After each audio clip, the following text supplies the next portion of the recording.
Tomber malade du Covid, c'est pas du tout intentionnel. On se dit pas: «Ah génial, je vais essayer d'être malade.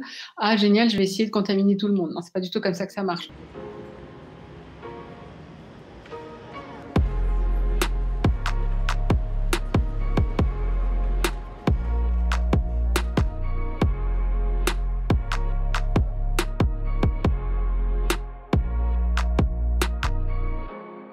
J'ai les résultats. Bon, bah, j'ai un peu sous le choc que d'être positif quand même. Après, c'était compliqué de prévenir tous les gens avec qui j'avais été en contact. Bon, après, il n'y en avait pas énormément, mais bon, de se sentir coupable de rien que la nourrice des enfants. Pendant une semaine, elle n'a pas pu travailler. Les autres parents étaient aussi dans la panade. Pas savoir si mes beaux-parents pouvaient être contaminés aussi. C'était angoissant.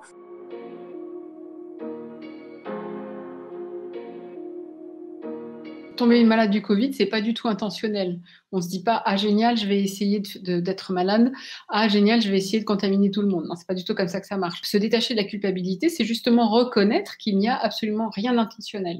C'est-à-dire, j'ai pas voulu, je suis pas rentrée dans un magasin pour faire un achat d'une maladie qui va potentiellement mettre les autres en danger. Donc la culpabilité, ça rend compte aussi de mon humanité. C'est-à-dire, si j'ai l'impression de pas être en cohésion dans le groupe, là, je peux me sentir un peu coupable. Donc c'est plutôt sain d'être coupable, mais à une certaine dose.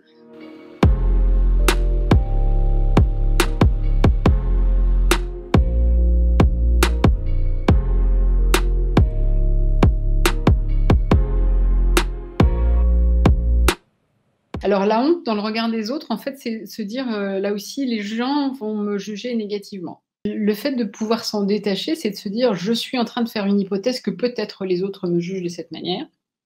Alors qu'en réalité, peut-être qu'ils en sont, mais à des années-lumière et que jamais ils n'ont eu la moindre idée.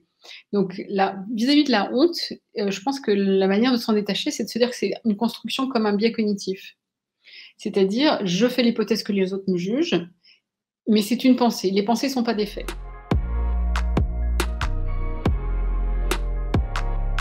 Moi, je pense que pour faire diversion, j'ai envie de dire, c'est de faire des exercices de relaxation, des exercices où accaparer son attention sur autre chose. Ça, je pense que c'est une manière de cesser d'être dans le mental, et si alors, et si alors, et si alors.